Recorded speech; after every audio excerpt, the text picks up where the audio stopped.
Hello everyone, welcome to EduMusk. We are starting our new video series on agriculture economy parallel to our ongoing video series of agriculture.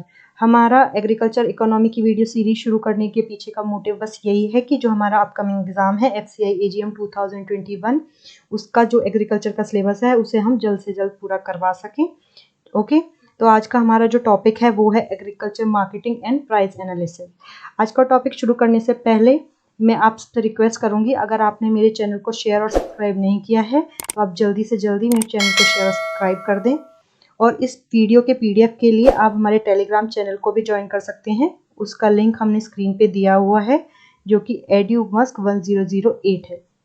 Okay, चलो time waste ना करते हुए हम अपनी video को शुरू करते हैं। ठीक है, तो हमारा टॉपिक है हमारा देखो एग्रीकल्चर इकोनॉमी के अंदर हमारे ये सारे के सारे टॉपिक्स गिवन हैं। इसको मैंने क्लासेस में सेग्रीगेट कर दिया है। इसी तरीके से हम क्लासेस को आगे कैरी फॉरवर्ड करेंगे। आप इस सिलेबस को अच्छे से देख लीजिएगा। ठीक है, उसके बाद अब हम चलते हैं हमारे टॉपिक पे। हमारा जो टॉपिक है, सबसे पहले हम ये पढ़ लेते हैं एग्रीकल्चर इकोनॉमी है क्या। ठीक है, तो एग्रीकल्चर इकोनॉमी एक अप्लाइड साइंस है जिसके अंदर हम कुछ प्रिंसिपल्स को अप्लाई करते हैं। किसके लिए? अपने कैपिटल, लेबर, लैंड मैनेजमेंट और रिसोर्सेज जो है ना हमारे, जो हम फार्मिंग में यूज़ कर रहे हैं, उनको कैसे एफिशिएंटली हम यूज़ कर सकते हैं, उसके लिए हम इकोनॉमी पढ़ते हैं।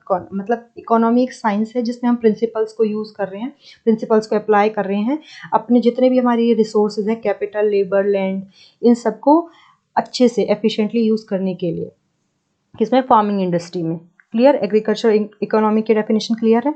उसके बाद हमारा जो आज का टॉपिक है वो हम पढ़ेंगे, that is agriculture marketing. Agriculture marketing क्या है? ये एक पूरा प्रोसेस है जिसके अंदर हम सारी की सारी उन एक्टिविटीज़ को इंक्लूड करते हैं जिनके अंदर हमारा जो फार्मर जो है वो मान लो लैंड से लेके और जब तक वो एकदम फिनिश गुड्स तक आता है, वो पूरा का पूरा जो एक स्टेज को एक जो उसकी जर्नी है उसको पूरा करता है, उसको कहते हैं हम एग्रीकल्चर मार्केटिंग। आपको एक बार डेफिनेशन बोल के बता देती हूँ। It is the process that includes all the activities for transporting the finish goods from farmer to consumer. Farmer की हार्वेस्टिंग के बाद जो क्रॉप उसके पास आती है और जब वो उसको कंज्यूमर तक पहुंचाता है। कंज्यूमर मतलब मान लो कि हम लोग जो खाना खा रहे हैं, जो हम तक पहुंचता है वो कई स्टेजेस के बाद आता है। ठीक है, तो वो जो हम तक पहुंच रहा है फार्मर से और कंज्यूमर तक आ रहा है, उसको क्या कहते हैं? उस प्रोसेस को ही एग्रीकल्चर मार्केटिंग कहा जाता है। इसके अंदर बहुत सारी एक्टिविटीज़ इन्वॉल्व हैं। जैसे सबसे पहले आता है असेंबलिंग, ओके, दूसरा आता है स्टोरेज, तीसरा आता है प्रोसेसिंग, चौथा आता है ट्रांसपोर्टेशन, पांचवा पैकेजिंग, सिक्स्थ आता है grading and seventh is distribution. ठीक है, सबसे पहला क्या है? असेंबलिंग। असेंबलिंग मतलब सारी चीज़ों को इकट्ठा करना। ठीक है, पहले सारा अगर हमारी क्रॉप है, हमारा जो प्रोडक्शन आया है जो हार्वेस्टिंग के बाद, उसको हम पहले असेंबल करके रखेंगे। एक फार्मर उसको इकट्ठा करेगा, उसके बाद उसका स्टोरेज करेगा। अब उसको ऐसे ही खुले में तो पड़ा नहीं छोड़ सकता। ठीक है, बहुत सारे रीजंस हो सकते हैं उसको कि भाई वो ख़राब हो सकती है फसल। ठीक है, तो इसलिए उसका स्टोरेज भी बहुत ज़रूरी है। बहुत सारी क्रॉप्स ऐसी होती हैं हमारी जिनको हम डायरेक्ट कंज्यूम नहीं कर सकते, तो उनका प्रोसेसिंग भी नेसेसरी है। तो प्रोसेसिंग उस प्रोसेस को कहा जाता है कि भाई जिसमें हम डायरेक्ट क्रॉप को कंज्यूम नहीं कर सकते, उससे पहले उसमें जो चेंजेस किए जाते हैं उनको कहते हैं प्रोसेसिंग। उसके बाद आता है नेक्स्ट और मोस्ट इम्पॉर्टेंट जो पॉइंट है हमारा, ट्रांसपोर्टेशन। अब एक फील्ड से और या एक फार्मर के पास से उसको मार्केट तक पहुंचाने के लिए हमें ट्रांसपोर्टेशन की नीड होगी। तो ट्रांसपोर्टेशन एक वाइटल फैक्टर है हमारा एग्रीकल्चर मार्केटिंग में। उसके बाद आता है पैकेजिंग। अब ऐसे ही हम किसी चीज़ को, मान लो कि कोई क्रॉप है, उसको हम ऐसे ही नहीं पहुंचा सकते। उसके लिए हमें एक प्रॉपर पैकेजिंग की ज़रूरत पड़ेगी कि भाई हम उसके रख रखाव की ज़रूरत पड़ेगी कि हम कैसे उस पूरी के पूरे क्रॉप को कैसे पहुंचाएं मार्केट तक। ठीक है, उसके बाद आता है ग्रेडिंग। ग्रेडिंग एक बहुत ही इम्पॉर्टेंट और बहुत ही वाइटल फैक्टर है एक फार्मर के लिए, क्योंकि ग्रेडिंग पहले फार्मिंग में ग्रेडिंग नहीं होती थी। ग्रेडिंग इज़ अ प्रोसेस जिसमें हम सेग्रीगेट करते हैं हमारी क्रॉप्स को। किस बेसिस पे? उसकी क्वालिटी के बेसिस पे कि भाई ये क्रॉप बहुत अच्छी है क्वालिटी में, ये थोड़ी मीडियम है, या ये इससे कम है। ठीक है, उस बेसिस पे उसको जो फार्मर है उसको उसके लिए अलग अलग प्राइजेज दिए जाते हैं कि भाई इस प्राइस पे ये वाली क्रॉप होगी, उससे उसके बेनिफिट्स और उसका प्रोडक्शन जो है उसकी जो यील्ड है वो उस हिसाब से उसको अपना प्रोडक्शन करता है, फार्मर अपनी क्रॉप का प्रोडक्शन करता है। क्लियर। ग्रेडिंग एक तरह से सेग्रीगेट करना क्वालिटी के बेसिस पे क्रॉप को।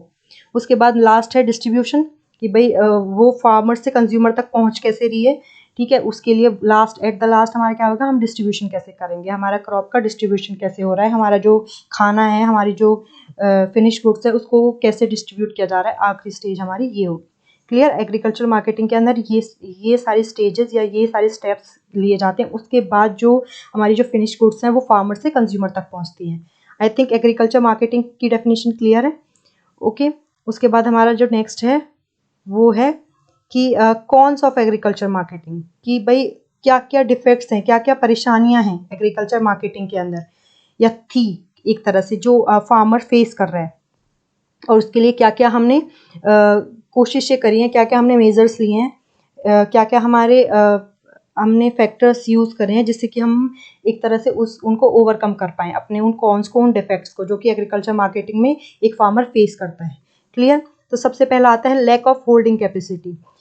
एक फार्मर के पास, मान लो एक फार्मर की जो हमारे यहाँ पे बहुत बहुत रिच क्लास हम नहीं कह सकते, बहुत बड़े बड़े लैंडलॉर्ड्स नहीं हैं, ठीक है। हमारे यहाँ पे एक मीडियम, एक कह सकते हैं हम, एक फार्मर है जो कि एक क्रॉप को ग्रो करता है, जो लैंड है उसके पास एकदम लिमिटेड है, वो क्रॉप को जो ग्रो करता है उसके पास ऐसा नहीं है कि वो ग्रो करने के बाद उसको अपने पास रखे, क्योंकि उसकी जो लाइवलीहुड है वो पूरी की पूरी क्रॉप की प्रोडक्शन पे ही डिपेंड करती है। तो अगर उसको वो होल्ड करके रखेगा या जमा करके रखेगा तो फिर वो खाएगा क्या, ठीक है। तो इसलिए पहला कंडीशन तो ये आ जाता है कि भाई उसकी जो लाइवलीहुड है वो पूरी की पूरी फार्मिंग पे डिपेंड है, वो एग्रीकल्चर पे डिपेंड है। तो पहला तो वो इसलिए होल्ड नहीं कर सकता। दूसरा, उसके पास इतना स्टोरेज कैपेसिटी नहीं है कि वो उसको स्टॉक करके रख सके। क्लियर। पहला रीज़न आ जाता है फाइनेंशियल, दूसरा आ जाता है कि स्पेस की प्रॉब्लम, ठीक है। तो हमारा पहला जो कॉन है या पहला जो डिफेक्ट है एग्रीकल्चर मार्केटिंग के लिए वो ये है कि हमारा जो फार्मर है वो होल्ड करके नहीं रख सकता अपनी क्रॉप को, उसको वो देना ही पड़ता है। और कई बार ऐसा हो जाता है कि हमें इतनी डिमांड नहीं होती जितनी हम सप्लाई कर देते हैं उस क्रॉप की, जिसकी वजह से उसको प्रॉपर जो उसका प्राइस है वो नहीं मिल पाता, क्योंकि वो होल्ड तो कर नहीं सकता है उसको उसको वो बेचना ही बेचना, तो वो उसे कम से कम प्राइस में भी बेच देता है, just for due to this defect, क्योंकि उसके पास होल्डिंग कैपेसिटी नहीं है। क्लियर। दूसरा आता है लैक ऑफ इफेक्टिव ट्रांसपोर्टेशन।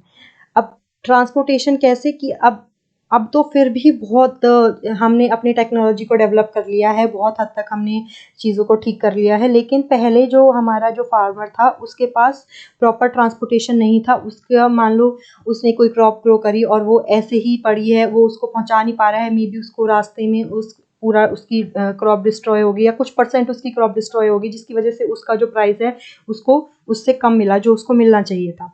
तो ये भी एक ट्रांसपोर्टेशन का भी एक बहुत बड़ा फैक्टर है हमारे एग्रीकल्चर मार्केटिंग के डिफेक्ट्स में।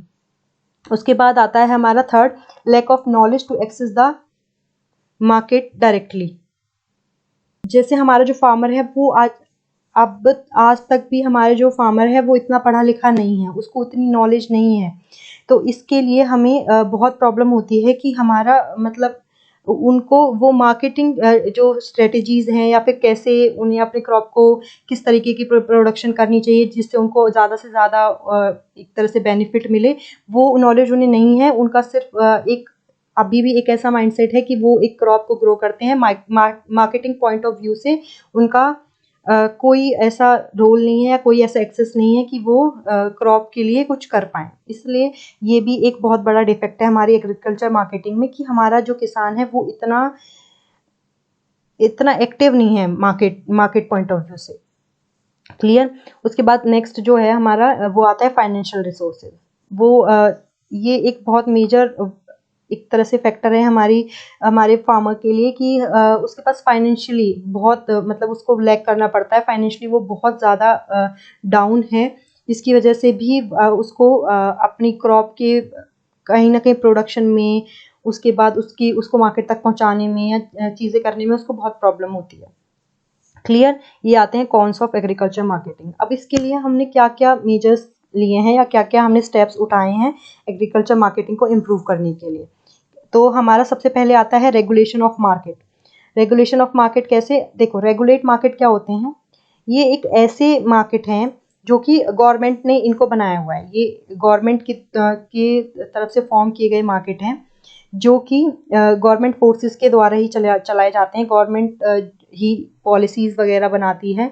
इसके अंदर हमारे फार्मर्स भी होते हैं, हमारे ट्रेडर्स भी होते हैं, गवर्नमेंट के भी लोग होते हैं इसके अंदर, और भी एसोसिएटेड मेंबर्स को इस पूरे इस मार्केट को रेगुलेट करने के लिए रखा जाता है। मतलब एक तरह से कमेटी बना दी जाती है जिसके अंदर ये सारे लोग सारे के सारे लोग होते हैं और यही फिर मिलके डिसाइड करते हैं और पॉलिसीज़ को रेगुलेट करते हैं, पॉलिसीज़ बनाते हैं। जैसे कि अगर हमें कोई प्राइस डिसाइड करना है, ठीक है, कि इस क्रॉप का क्या प्राइस होगा, वो ये सब लोग मिलके करते हैं। इस कमेटी के अंदर क्यों इन सब लोगों को लिया गया है, क्योंकि ट्रेडर जो है वो हमारा हेल्प करेगा कि डिसाइड करने में कि भाई हमारा प्राइस क्या होना चाहिए। हमारा फार्मर जो कि क्रॉप को ग्रो कर रहा है उसका होना बहुत ज़रूरी है। गवर्नमेंट भी इसके अंदर इन्वॉल्व होती है जिससे कि वो ये देख पाए कि कोई भी मतलब किसी के भी साथ कोई इनजस्टिस ना हो, कोई भी ऐसा कुछ ना हो। इसलिए एक पूरी कमेटी जो बनाई जाती है उसमें अलग अलग कैटेगरी के लोग लिए जाते हैं जिससे कि वो अच्छी से अच्छी पॉलिसी बना पाए। क्लियर। सबसे पहला आता है रेगुलेशन ऑफ मार्केट। उसके बाद ये क्या है, create orderly and transparent marketing condition. वही जो मैंने अभी बताया है कि अलग अलग कैटेगरी से लोग लिए जा रहे हैं जिससे कि ट्रांसपेरेंसी बनी रहे मार्केटिंग कंडीशंस में, कि जिससे मतलब अच्छी से अच्छी पॉलिसी निकल के आए जो कि सबके लिए बेनिफिशियल हो और सबसे ज़्यादा हमारा जो फार्मर है उसके लिए बेनिफिशियल हो। ओके। उसके बाद सेकंड हमारा आता है to form cooperative agriculture market societies.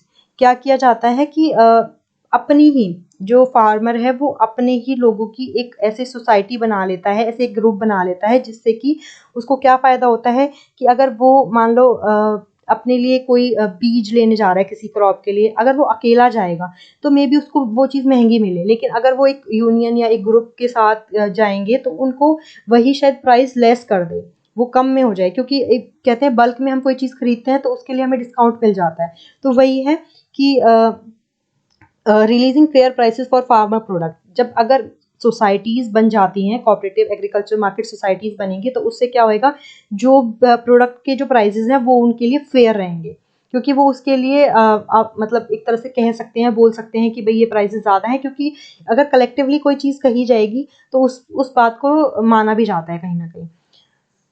ठीक है। Creating appropriate link between marketing and financial management. ये मार्केट सोसाइटीज़ क्या कर रही हैं, जो ये कोऑपरेटिव मार्केट सोसाइटीज़ बनाई गई हैं, ये क्या कर रही हैं, ये एक प्रॉपर लिंक बना रही है मार्केट और फाइनेंशियल मैनेजमेंट के, मतलब पैसा और जो हमारा मार्केट है उसके बीच में एक प्रॉपर लिंक बना के रखती हैं। क्लियर। उसके बाद थर्ड जो है वो हमारा आता है टू फॉर्म सपोर्टिव पॉलिसीज, कि हम ऐसी पॉलिसीज बनाएं जो हमारा जो फार्मर है और जो हमारा कंज्यूमर है वो दोनों के लिए ही ठीक रहें, ठीक है, दोनों के लिए ही बेनिफिशियल हो। तो उसके लिए हम क्या करते हैं, to maintain the buffer stock. Buffer stock हम नेक्स्ट अभी वीडियो आगे फर्दर मैं इस चीज़ को डिफाइन करूंगी, बफर स्टॉक होता क्या है, इन शॉर्ट बता देती हूँ। ये मतलब वर्ड से ही पता चल रहा है बफर स्टॉक क्या है, कि एक स्टॉक करा जाता है, एक चीज़ को होल्ड करके रखा जाता है, जमा करके रखा जाता है फॉर द फ्यूचर यूज़। मतलब आगे कोई भी कंडीशन होगी उसके लिए हम जो स्टॉक करते हैं उसको कहते हैं बफर स्टॉक।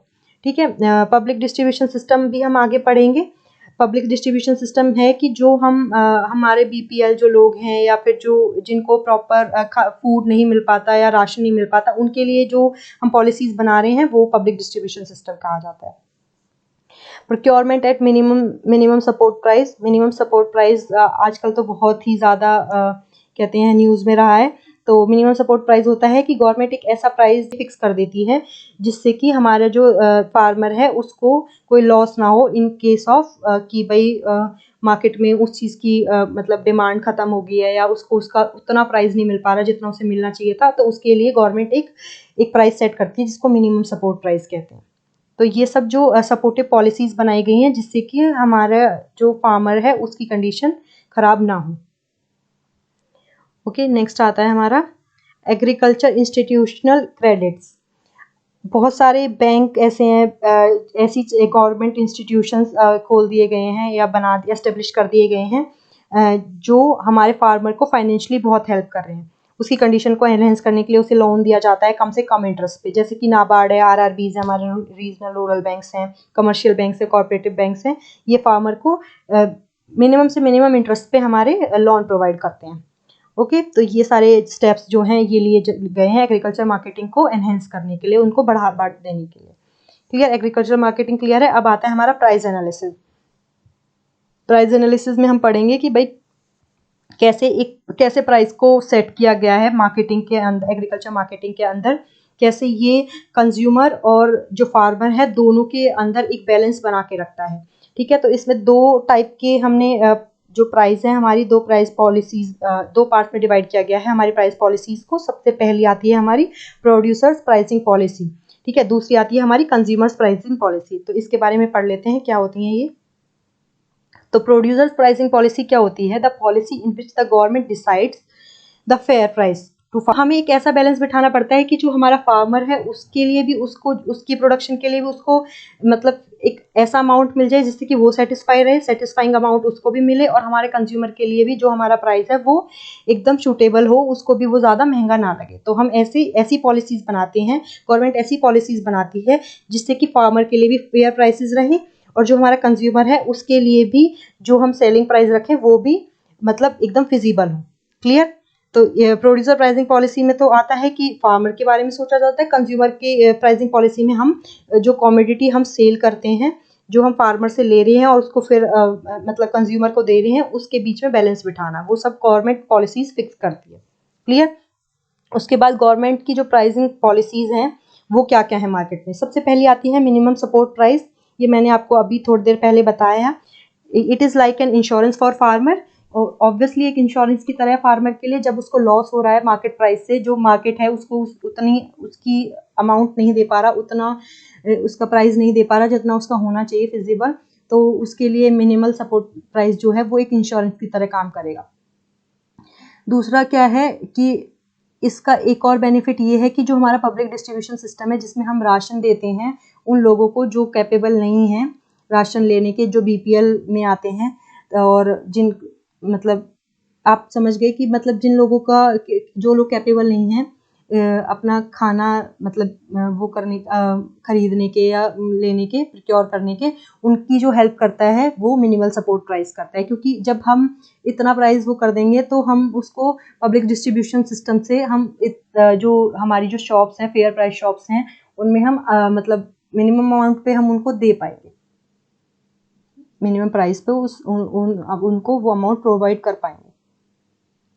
उसके बाद आता है हमारा प्रोक्योरमेंट प्राइस। ये जो प्राइस है ये वो प्राइस है जिस पे जो गवर्नमेंट है वो खरीदती है क्रॉप या प्रोडक्ट को फार्मर से, इसको कहते हैं प्रोक्योरमेंट प्राइस।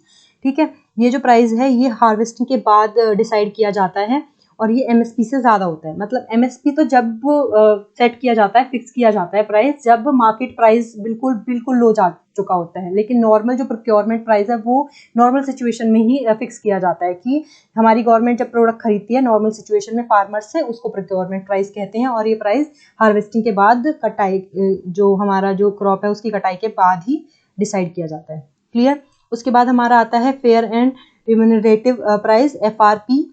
ये क्या है? मिनिमम प्राइस है जो कि शुगर मिल्स हैं हमारी वो फार्मर्स को पे करती हैं। ठीक है, और जो हमारा जो केन का प्राइस है, शुगर केन का जो प्राइस है वो हमारा कौन अनाउंस करता है? हमारी सेंट्रल गवर्नमेंट अनाउंस करती है। Clear, FRP. उसके बाद हमारा नेक्स्ट आता है buffer stock policy. But buffer stock policy मैं आप लोगों को बता चुकी हूँ। ये इस पॉलिसी के अंदर क्या होता है कि हमारा जो कमोडिटी है, हमारा जो प्रोडक्ट है, उसको हम स्टोर करके रख लेते हैं फॉर फ्यूचर यूज। जब भी हमारी मान लो कभी प्राइस में इतना हाइक हो रहा है, हमें डिमांड ज़्यादा हो रही है, हमारी डिमांड ज़्यादा हो रही है लेकिन हमारी सप्लाई उतनी नहीं है, तो हम क्या करेंगे? तो उस टाइम पे हमारा बफर स्टॉक यूज़ किया जाता है। या फिर किसी इमरजेंसी कंडीशन में, मान लो सूखा पड़ रहा है, कभी बाढ़ आ गई है, कभी हमारी क्रॉप डैमेज हो गई, तो उसके लिए हमारा बफर जो स्टॉक है वो हमारा हेल्प करता है। ये बफर स्टॉक पॉलिसी के अंदर ये आता है। क्लियर, उसके बाद हमारा है पब्लिक डिस्ट्रीब्यूशन सिस्टम। ये भी एक टाइप का बफर स्टॉक है जो कि हम वीकर सेक्शन जो है, हमारे बीपीएल जो लोग हैं, उनको हम एक फेयर प्राइस पे उन लोगों को जो राशन देते हैं उसको कहते हैं हम पब्लिक डिस्ट्रीब्यूशन सिस्टम। एफसीआई एक ऐसा ऑर्गेनाइजेशन है अकेला जो कि फूड ग्रेन स्टोर करके रखता है पीडीएस के लिए। क्लियर, उसके बाद आता है नेक्स्ट हमारा इशू प्राइस, इशू प्राइस क्या है? The price at which government provide the product to shops and ration depots at fair price. Issue price वो है जिस प्राइस पे हमारी जो गवर्नमेंट है वो राशन प्रोवाइड करती है, किनको? उन शॉप्स को, जिस मतलब जो जो पीडीएस कर रहे हैं उन शॉप्स को राशन जो प्रोवाइड करती है उसके लिए जो हमारा प्राइस फिक्स किया जाता है उसको इशू प्राइस कहते हैं। अब हमारा जो सब्सिडी है वो क्या होता है? सब्सिडी हमारा होता है जो हमारा मिनिमल सपोर्ट प्राइस है उसमें से अगर हम इशू प्राइस को सब्ट्रैक्ट कर दें वो हमारा सब्सिडी आ जाता है। ठीक है, कहते हैं ना आजकल सब्सिडी मिल रही है, सब्सिडी मिल रही है, सिलेंडर पे सब्सिडी मिल रही है। ठीक है, तो वो जो सब्सिडी है वो कैसी होती है? जो मिनिमल सपोर्ट प्राइस है जो गवर्नमेंट ने फिक्स करा है मतलब इमरजेंसी कंडीशन के लिए। ठीक है, उसमें से अगर हम इशू प्राइस को सब्ट्रैक्ट कर दें जो गवर्नमेंट व्हीकल सेक्शंस को दे रही है वो हमारा सब्सिडी आ जाता है। क्लियर? तो this much is from my side. I hope you like the video. और हमारी वीडियो के जो पीडीएफ के लिए आप हमारे टेलीग्राम चैनल को ज्वाइन कर सकती हैं। तो please share and subscribe our channel. Thank you so much. Stay safe.